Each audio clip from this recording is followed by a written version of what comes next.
వక్రతుండ మహాకాయ సూర్యకోటి సమప్రభ నిర్విఘ్నం కురు మే దేవ సర్వకార్యేషు సర్వదా।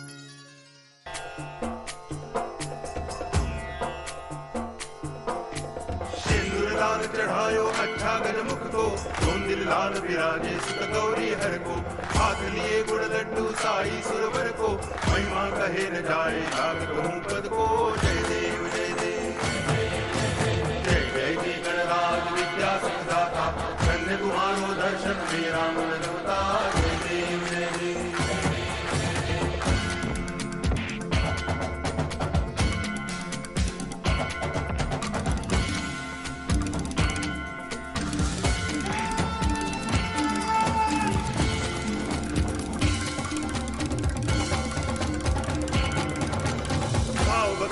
कोई शरणागत आवे, संतति संपत्ति सब ही भरपूर पावे।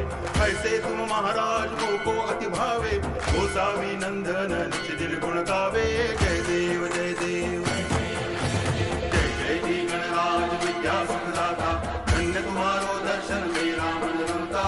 जय देव जय देव। ఓం శాంతి. వినాయక చవితి శుభ సందర్భంగా ప్రతి ఒక్క ఆత్మకు శుభాకాంక్షలు శుభాకాంక్షలు శుభాకాంక్షలు. వినాయక చవితి ఎంతో పవిత్రమైన శుభప్రదమైన శ్రేష్టమైన పండుగ. వినాయక చవితిని భారతీయులందరూ జరుపుకుంటున్నాము. పండుగలు అంటేనే భారతీయులకు పుట్టినిల్లు. ప్రతి పండుగ ఉత్సవము ఉత్సాహాన్ని తీసుకువస్తుంది. కనుక ఆ ఉత్సవంను జరుపుకునే పద్ధతిని తెలుసుకొని ఆచరించినట్లయితే మన జీవితంలో ఆ పండుగ యొక్క సార్థకత ఉంటుంది. కేవలం ప్రతి సంవత్సరం లాగానే జరుపుకుంటూ ఉన్నాము, ఎలాంటి మార్పును తీసుకొని రాలేదు అంటే ప్రతి సంవత్సరం లాగానే ఈ సంవత్సరం కూడా సాధారణంగానే ఉంటుంది. కావున ఈరోజు వినాయక చవితి యొక్క ఆధ్యాత్మిక రహస్యమును, మన స్థితిని నిర్విఘ్న స్థితిగా ఎలా తయారు చేసుకోవాలి, దీనికోసం వినాయకుడు ఏ సందేశాన్ని మన ముందుకు తీసుకొచ్చారు అనే విషయాన్ని మనం ఆధ్యాత్మిక రూపంలో తెలుసుకుందాం. వినాయక చవితి రోజు ముఖ్యంగా చూసినట్టయితే వినాయక జన్మ రహస్యం చాలా ముఖ్యమైనది. జన్మ రహస్యంలో మనకు తెలిసిన కథ ప్రకారం పార్వతి తన శరీరంలోని మట్టిని తీసి ఒక బొమ్మను తయారు చేసి ప్రాణం పోసింది. ఆ ప్రాణం పోసిన బాలుడిని కాపలాగా ఉంచి తను స్నానానికి వెళ్ళింది అని తెలుసుకున్నాం. పార్వతి అంటే ఎవరు? దేవి అంటే ఆమె శరీరంలో ఒక బాలుడిని తయారు చేయగలిగినంత మట్టి ఉంటుందా? వాస్తవంగా చూస్తే మట్టి అనగా దేహం అనేటటువంటి పంచతత్వాలతో కూడుకున్నది. ఈ పంచతత్వాల శరీరానికి మట్టితో తయారు చేసినటువంటి బాలుడి రూపంలో చూపించారు. పార్వతీదేవి కాపలా పెట్టిన తర్వాత శంకరుడు తపస్సు చేసి ఇంటికి తిరిగి వచ్చాక ఈ బాలుడు లోపలికి వెళ్ళనివ్వకపోతే తన కర్తవ్య నిర్వహణ సరిగా చేసినందుకు ప్రతిఫలం తలను వధించడం జరిగింది. వినాయకుడు తన తండ్రిని గుర్తించలేకపోయాడు. అంటే మనమాత్మలు పరమాత్మ యొక్క సంతానం ఇప్పటిదాకా పరమాత్మను గుర్తించలేకపోయాం. ఎందుకంటే ఆత్మ దేహ అభిమానంలో ఉన్న కారణంగా పరమాత్మను గుర్తించలేకపోతూ ఉన్నాం. శంకరుడు కోపంతో తలను నరికాడు అంటే తపస్వీమూర్తి త్రికాలదర్శి అయిన ఆయనకు ఆ బాలుడెవరో తెలియదా? ఒకటి. రెండవది, దేవత అయిన శంకరుడికి నరకగలిగినంత కోపం ఉంటుందా? 10 నిమిషాలు మనలాంటి వారు మెడిటేషన్ చేస్తూ ఉన్నట్టయితే ప్రశాంతంగా అయిపోతాం. అలాంటప్పుడు 10 సంవత్సరాలు తపస్సు చేసి ఇంటికి తిరిగి వచ్చిన శంకరుడు అని విన్నాం కథలో. 10 సంవత్సరములు తపస్సు చేసి వస్తే కోపం వస్తుందా? ఎవరు ఈ అబ్బాయి, ఇక్కడ ఎందుకున్నాడు, ఎవరు కాపలా ఉంచారు అని యోచన చెయ్యరా? వాస్తవానికి దీని అర్థం ఆత్మ పరమాత్మను మరచినప్పుడే ఈ గందరగోళమంతా జరిగినట్టు భావించవచ్చు. శంకరుడు పశ్చాత్తాపంతో తీసివేసిన తల స్థానంలో ఏనుగు తలను ఉంచాడు. తలను తీసివేసి ఇంకొక తలను పెట్టడం ఎక్కడైనా జరుగుతుందా? ఒకటి. రెండవది, తీసివేసిన తల స్థానంలో జంతువు అనగా ఏనుగు తలను పెట్టడం జరిగింది. జంతువు తల మానవుడికి ఎక్కడైనా ఎప్పుడైనా అమర్చడం జరుగుతుందా? ఏనుగు అనగా చాలా తెలివైనటువంటి జంతువు. ఏనుగులో అనేక రకాల గుణాలను మనం చూడవచ్చు, నేర్చుకొనవచ్చు. ఒక తలను తీసివేసి ఇంకొకటి ఉంచడము అనగా దేహాభిమానము, అహంకారం అనే తలను తీసివేసి పరమాత్మ నిరాకార శివుడు మనకు తెలివిని ప్రసాదిస్తాడు. ఆత్మ జ్ఞానాన్ని ఎప్పుడు తెలుసుకుంటాము అనగా ఆత్మ తలలో మస్తకం మధ్యలోనే కదా ఉంది ఆత్మ. మన జీవితంలో చాతుర్యత, నైపుణ్యం అనేవి వస్తాయి. ఏనుగు తలను పెట్టిన అతడికి వినాయకుడు, విఘ్నేశ్వరుడు అని పేరు పెట్టడం జరిగింది. విఘ్నేశ్వరుడు, వినాయకుడు అనగా విఘ్నాలను సమాప్తం చేసేవారు అని అర్థం. అందుకే విఘ్న వినాశకుడు అని కూడా అంటారు. అనేక రకాలుగా పూజలు కూడా చేస్తూ ఉన్నారు. అంటే ప్రతి పూజ అందుకునే అర్హత, ప్రతి కార్య ఆరంభంలో వినాయకుడిని స్మరణ చేసే భాగ్యం కేవలం విఘ్న వినాశకుడైన వినాయకుడికే లభించి ఉంది. వినాయకుడిని స్మరిస్తే శుభము, లాభము జరుగుతుంది అని అంటారు. విఘ్నాలు సమాప్తి అవుతాయి అని భావించే పూజలు చేస్తారు. ఆయన రహస్యాన్ని మనం ఇప్పుడు తెలుసుకుందాం. వినాయకుడిది సుందర రూపమే కానీ విచిత్ర రూపాన్ని చూస్తాం. వినాయకుడి యొక్క నుదురును చాలా విశాలంగా చూపించారు. నుదురు పెద్దగా అనగా తెలివికి చిహ్నంగా చూపించారు. 2 కళ్ళను చాలా చిన్నవిగా చూపించారు. ఎంత ఉదారమైన విశాలమైన భావాలున్నాయో అంత సూక్ష్మ దృష్టి ఉంది, ఏకాగ్రత ఉంది అనే దానికి గుర్తుగా కళ్ళు చిన్నవిగా చూపించారు. దూరంగా ఉండే వాటిని చూసినప్పుడు, తీక్షణంగా చూసినప్పుడు మన కళ్ళు కూడా చిన్నగా అయిపోతాయి. అనగా తీక్షణతకు, కాన్సన్ట్రేషన్కు గుర్తుగా కళ్ళు చిన్నవిగా చూపించడం జరిగింది. చెవులు చాలా పెద్దవిగా చూపించారు. ఆ చెవులను కూడా చాటలాగా చూపించారు.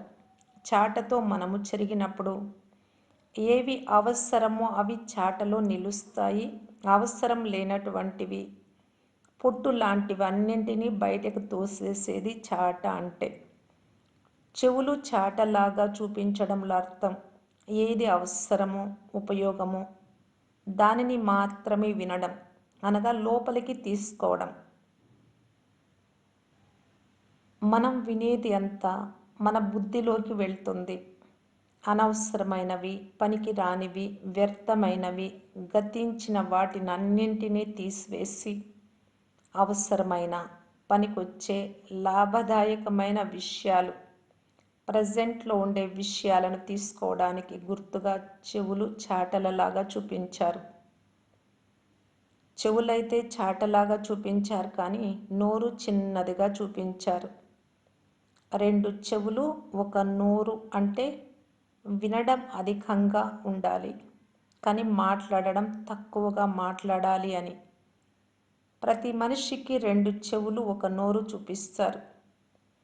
అనవసరమైనవి, వ్యర్థమైనవి మాట్లాడకుండా ఉపయోగకరమైన, ఇతరులకు ఉత్సాహాన్ని పెంచేవి, ఉల్లాసంలోకి తీసుకొచ్చేవి అలాంటి మాటలు తక్కువగా మాట్లాడడానికి ఒక చిన్న నోటిని చూపించారు. 2 దంతాలను చూపించారు, కానీ ఒక దంతం విరిగినట్టుగా, ఒక దంతం బాగున్నట్టు చూపిస్తారు కనుక ఏకదంతుడు అంటారు.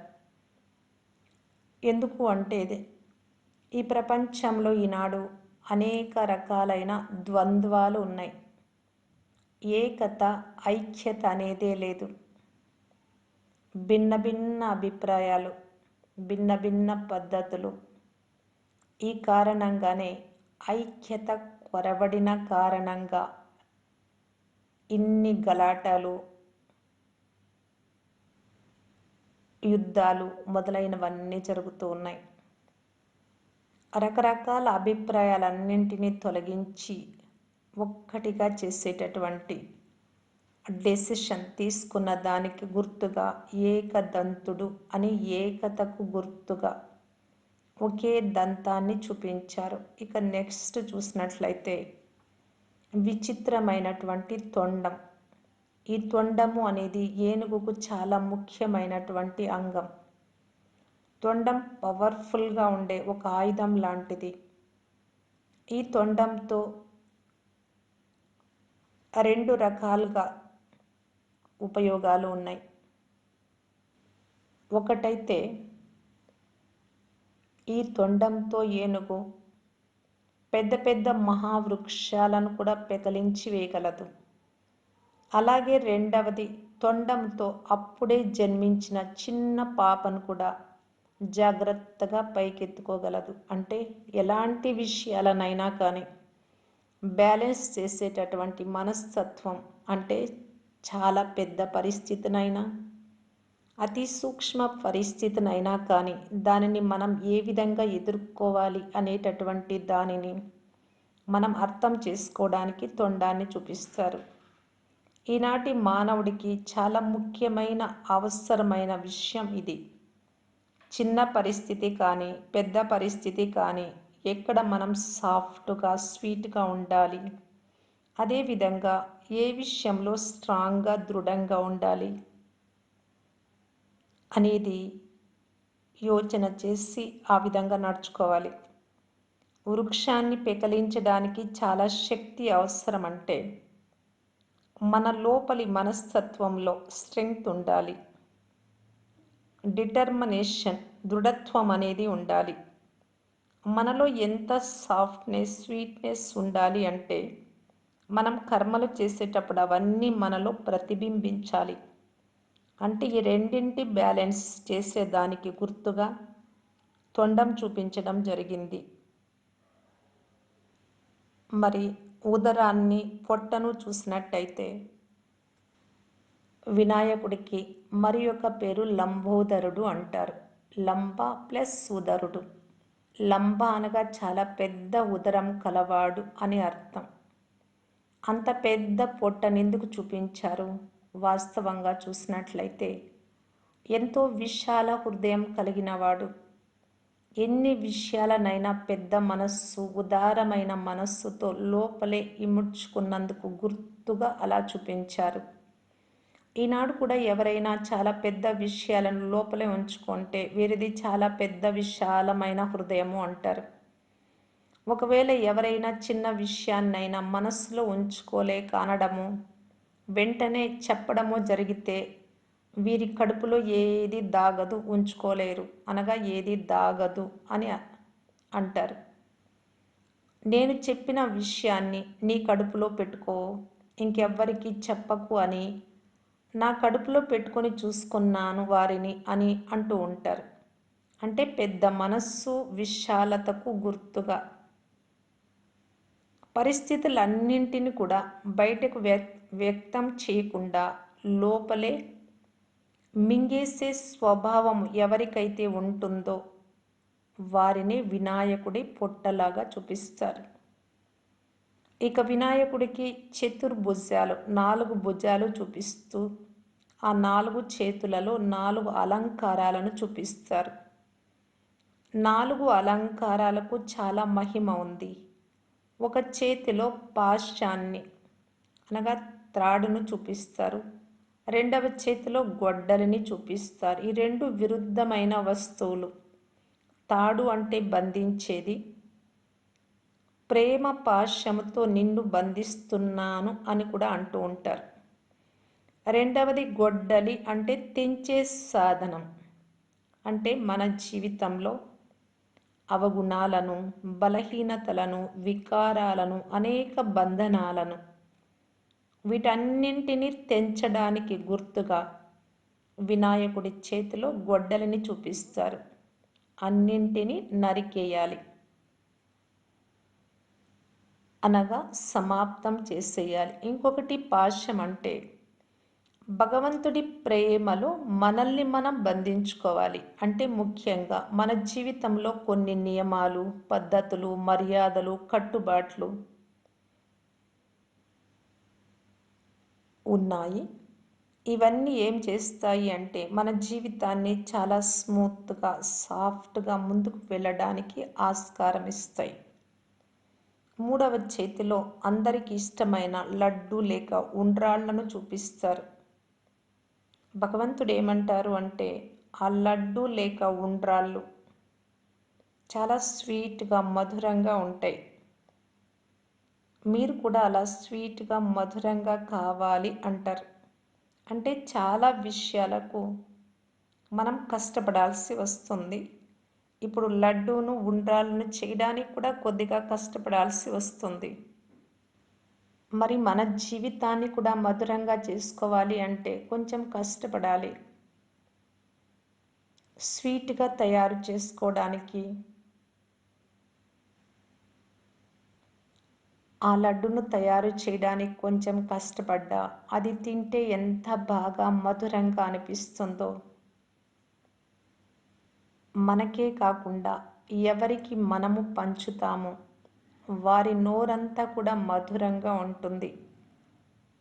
అలాగే మన శబ్దాలను ఎప్పుడు మధురంగా చేసుకుంటామో మనకే కాదు, మనం ఎవరితో మాట్లాడతామో వారందరికీ కూడా చాలా మధురంగా, ఇష్టంగా అనిపిస్తాయి.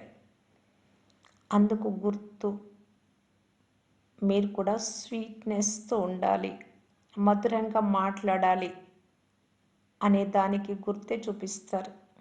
నాలుగవ చేతులు వరదాని ముద్ర, అభయహస్తాన్ని చూపిస్తారు. అంటే మన యొక్క మాటలు, కర్మలు, సంకల్పాల ద్వారా శుభ భావనలు, శుభ కామనలు అనే వరదానాలిచ్చే జీవితాన్ని గడపడానికి గుర్తుగా, ఇచ్చేదానికి గుర్తుగా అభయహస్తం, వరదాని హస్తం చూపించారు. ఎప్పుడు కూడా దేవతలు నాకు ఇవి కావాలి అని ఎవరిని అడుక్కోరు. మనస్సులో కూడా ఇతరుల నుండి ఏవి ఆశించరు. దేవత అంటేనే ఒకటి దివ్య గుణాలు కలిగిన వారు, రెండవది దేవత అంటే దేనేవాల, ఇచ్చేటటువంటి వారు అని అర్థం. దేవతలు అన్ని విషయాలలోనూ గుణాలు, శక్తులు, ధనము అన్నింటిలో, ఆరోగ్య ఐశ్వర్యాలు అన్నింటిలో సంపన్నంగా ఉన్నందుకు గుర్తుగానే భక్తులందరూ వారినే వేడుకుంటూ, అడుక్కుంటూ, ఆశిస్తూ ఉన్నారు. ఎవరిలో ఏది ఉంటే వారిని అది అడుగుతారు. పేదవారి దగ్గరికి వెళ్ళి పేదవారు అడుక్కోరు, షావుకారుల దగ్గరికి వెళ్ళి అడుక్కుంటారు. మరి దేవతలను అడుక్కుంటూ ఉన్నారు అంటే దేవతలలో అవన్నీ ఉన్నాయి అని. ఇంకొకటి ఇచ్చేటటువంటి వారు కావున అడుగుతూ ఉన్నారు. మన జీవితంలో కూడా స్థూలమైన వస్తువులనే కాదు, సూక్ష్మమైన విషయాలను కూడా ఆశించకూడదు.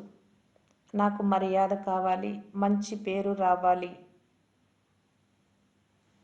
నాకు పబ్లిసిటీ కావాలి, నాకు రెస్పెక్ట్ కావాలి, నేను చెప్పినట్టే వినాలి, నా మాట మీదే నడవాలి ఇవన్నీ ఎక్స్పెక్టేషన్స్ ఇలాగా ఇచ్చే వాటికంటే కూడా కోరుకునేవి, ఆశించేవి అధికంగా ఉన్నాయి. భగవంతుడు మన జీవితాన్ని ఎలా చేస్తున్నారు అంటే వీటన్నింటి నుండి అతీతంగా తీసుకునేవారులాగా, బికారీలలాగా కాకుండా ఇచ్చే సంపన్నమైన దేవతలుగా తయారు చేస్తున్నారు. వినాయకుడి 4 చేతులలో 4 అలంకారాలను ఈ అర్థంతో చూపించారు. వీటన్నింటినీ మన జీవితంలో ఎప్పుడు తీసుకొస్తామో అప్పుడే మన జీవితం వినాయకుడి సమానం విఘ్న వినాశకుగా అవుతుంది. దీనిలో ముఖ్యంగా వినాయకుడు కూర్చొనే పొజిషన్ కూడా చాలా ముఖ్యమైనది.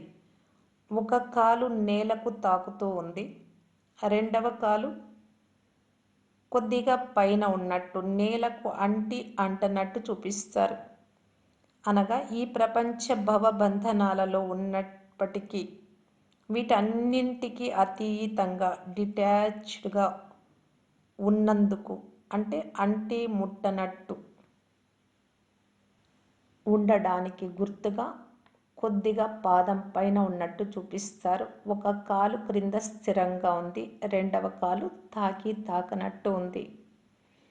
ఇంకొకటి, తామర పుష్పంపై ఆసీనుడయ్యాడు.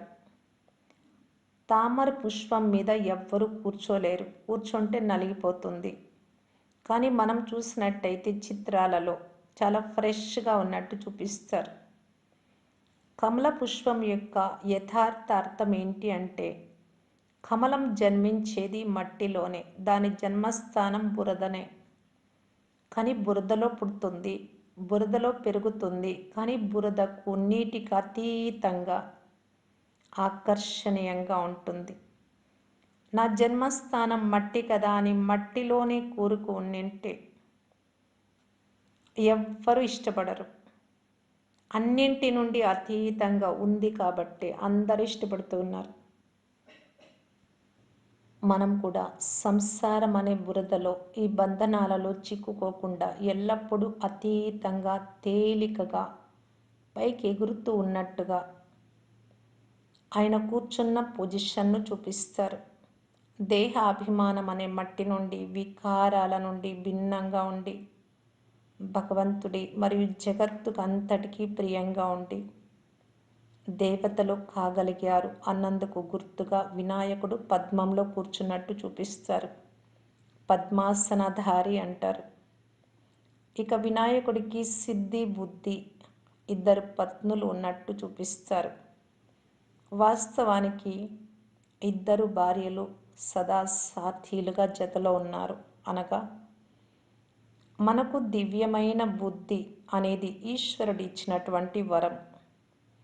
దివ్య బుద్ధి ద్వారా, అనగా మంచి చెడులను గ్రహించి మంచి మార్గంలో నడిచినప్పుడు జీవితంలో దివ్యత్వం అనగా దైవీ గుణాలు అనే సిద్ధి లభిస్తుంది. కనుక బుద్ధి శక్తికి గుర్తుగా బుద్ధి, ప్రతి విషయంలో విజయానికి గుర్తుగా సిద్ధిని చూపిస్తారు. వినాయకుడు చవితి చంద్రుడిని చూసినందుకు నీలాప నిందలకు లోనయ్యాడు అంటారు. విఘ్నాలకు, మాయకు వశమైనటువంటి వారి సాంగత్య ప్రభావానికి మనం లోనైనట్టయితే మనకు కూడా ఆ ప్రభావం పడుతుంది అనే దానికి గుర్తుగా కథలో చెప్తారు. వినాయకుడిని గూర్చి ఇంకొక విషయాన్ని కూడా తెలియజేస్తారు. శివుడి పుత్రులు వినాయకుడు, కుమారస్వామి. అనగా ప్రపంచంలోని ప్రతి ఒక్కరూ భగవంతుడి పిల్లలమే. మనం పరమాత్మ పాలనలో, శిక్షణలో అతి సమీపంగా ఉండి విఘ్నాలను సమాప్తం చేసుకుంటూ అనేక మంది విఘ్నాలను సమాప్తం చేసే వినాయకులం. సాధువులు, సన్యాసులు, గురువులు మొదలైన భక్తులందరూ కుమారస్వాముల్లాంటి వారు. శివుడు వినాయకుడికి, కుమారస్వామికి ఇద్దరికి ఒక పరీక్ష పెడతారు. విశ్వమంతా ఎవరు ముందు చుట్టి నా ముందుకు వస్తారు వారికి రాజ్య భాగ్యం అప్పగిస్తాను అని. కుమారస్వామి విశ్వమంతా చుట్టి వచ్చాడు. నాలెడ్జ్ఫుల్ అయిన వినాయకుడు తండ్రి చుట్టూ 3 ప్రదక్షిణలు చేసి ఎదురుగా నిల్చుంటాడు. కుమారస్వామి లేటుగా వచ్చి అన్నారు, నేను విశ్వమంతా చుట్టి వచ్చాను, నాకు రాజ్యభాగ్యం అప్పగించండి అని. శివుడు నవ్వుతూ అంటారు, నేను ఎక్కడ ఉంటే అక్కడ 3 లోకాలు ఉంటాయి కదా, మళ్ళీ తిరగాల్సిన అవసరం ఏముంది? తెలివైన విఘ్నేశ్వరుడు నాలోనే ప్రపంచమంతా ఉంది అని తెలుసుకొని నా చుట్టూ ప్రదక్షిణలు చేశాడు. నీకంటే ముందు వచ్చి నిల్చున్నాడు నా ముందు. నన్ను గుర్తించని నీవు రాజ్య పదవికి అర్హుడు కాదు. నన్ను గుర్తించిన నాలెడ్జ్ఫుల్ వినాయకుడే స్వర్గరాజ్య భాగ్యానికి అధికారి అన్నారు. భక్తులు అనేక ప్రకారాలుగా భక్తి చేస్తూ, వెతుకుతూ, తిరుగుతూ, 4 ధామాల యాత్రలు చేస్తూ, యజ్ఞ యాగాదులు, జపతపాదులు, పూజలు, వ్రతాలు, నోములు, పండుగలు అన్నీ చేస్తూ అనేక రకాలుగా కష్టపడుతూ ఉన్నారు. తండ్రి ఈ సృష్టిలోకి రాకముందు అందరూ భక్తి చేయాల్సిందే. అయితే తండ్రి వచ్చారు అంటే ఇప్పుడు మనం నాలెడ్జ్ఫుల్ అయ్యాం, తండ్రిని గుర్తించాం, తండ్రి శ్రీమతం ప్రకారం నడుస్తూ ఉన్నాం. అలాంటి వినాయకులైన మనకి స్వర్గరాజ్య భాగ్యం లభిస్తుంది. ఇది సాధారణ విషయం కాదు, అసాధారణమైన అద్భుతమైన విషయం. వినాయకుడిని గురించి ఇంకొక విషయం తెలియజేస్తారు. అంత పెద్ద గణపతి అందరి విఘ్నాలను దూరం చేసే విఘ్న వినాశక్. ఆస్థనం మాత్రం మూషికం అంటే ఎలుక. దీని అంతరార్థం ఏమిటి అంటే ఎలుక చాలా చంచలమైనది. ఇంటిలో ఎలుకలు చేరాయి అంటే పనికి వచ్చి ఉపయోగపడే వస్తువులన్నింటినీ కూడా మనకు తెలియకుండా కొట్టివేస్తాయి, చాలా నష్టం చేస్తాయి. ఈనాడు మానవుడి స్వభావం ఎలా ఉంది అంటే చాలా చంచల స్వభావం. ఎన్ని రకాల కోర్కెలతో నలువైపులా మనస్సు చాలా చంచలంగా ఉంది. ఎప్పుడైతే ఈ చంచలమైన మనస్సును కట్టివేస్తామో మన ఆసనంగా చేసుకుంటాము, జయిస్తాము. అది మన క్రింద అణిగి ఉంటుంది. మనము జయించలేదు అంటే దాడి చేస్తుంది. చిన్న వికారం కూడా తేలికైనదైనా మన లోపల గుప్తంగా ఉంది అంటే మనకు చాలా నష్టం చేస్తుంది. తర్వాత తెలుస్తుంది, అప్పుడు పశ్చాత్తాపం పడిన ప్రయోజనం లేదు. కాబట్టి చిన్న వికారమైన అంశాన్ని కూడా జయించాలి, అప్పుడే అది మన వాహనంగా అవుతుంది. అందుకు గుర్తుగా చూపించారు ఎలుకను వాహనంగా. ఇలా గణేష్ని చూపించే విధానం చాలా ముఖ్యమైన పద్ధతి. కేవలం మనం వర్ణించడము అనగా గుణగానం మాత్రమే కాకుండా ఆ గుణాలను స్వయంలో ధారణ అనగా ఆచరణలో తీసుకొచ్చినట్లయితే మనమే సర్వసిద్ధి ప్రదాత, వరసిద్ధి వినాయకుడిగా అన్ని విఘ్నాలను, స్వయం యొక్క విఘ్నాలను, ఇతరుల విఘ్నాలను కూడా దూరం చేసి తెలివైన వారి అయి అన్ని విషయాలను ఎదుర్కొనేటటువంటి వారిగా తయారై దృఢంగా కాగలుగుతాము అనే దానికి గుర్తుగానే ఈరోజు మనం వినాయక చవితి పండుగను జరుపుకుంటూ ఉన్నాం. అయితే అర్థసహితంగా జరుపుకోవాలి. మీ జీవితంలో ఇవన్నీ తీసుకొచ్చినట్టయితేనే ఈ పండుగకు అర్థము పరమార్థం. మీరందరూ కూడా వినాయక చవితిని ఈ విధంగా జరుపుకుంటారని ఆశిస్తూ మీ అందరికీ బాప్దాదా తరఫు నుండి, ప్రతి ఒక్క బ్రాహ్మణాత్మ తరఫు నుండి, విశేషంగా వినాయక చవితి శుభ పర్వదినం సందర్భంగా మరొకసారి సర్వ విఘ్నాల నుండి ముక్తులు కావాలి అని ఆశిస్తూ శుభాకాంక్షలు శుభాకాంక్షలు శుభాకాంక్షలు అందజేస్తూ ఉన్నాం. ఓం శాంతి.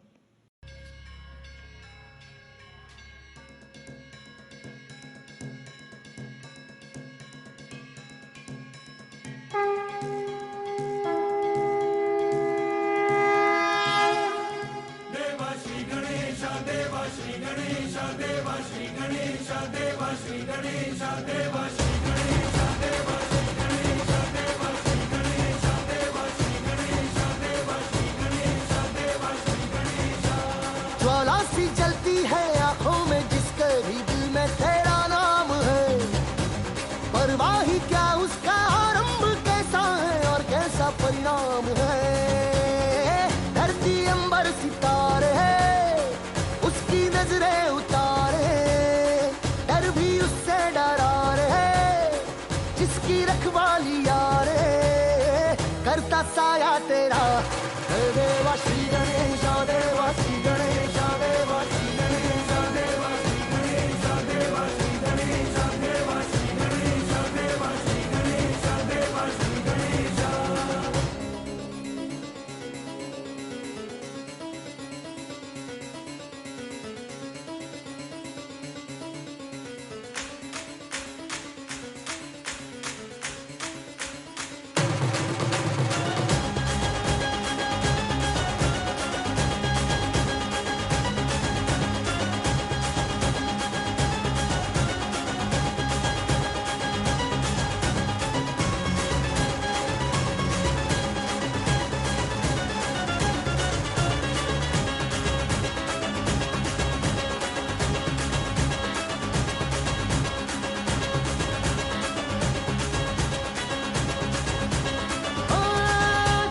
भक्ति तो वरदान है, जो कमाए वो धनवान है। बिन किनारे की कश्ती है वो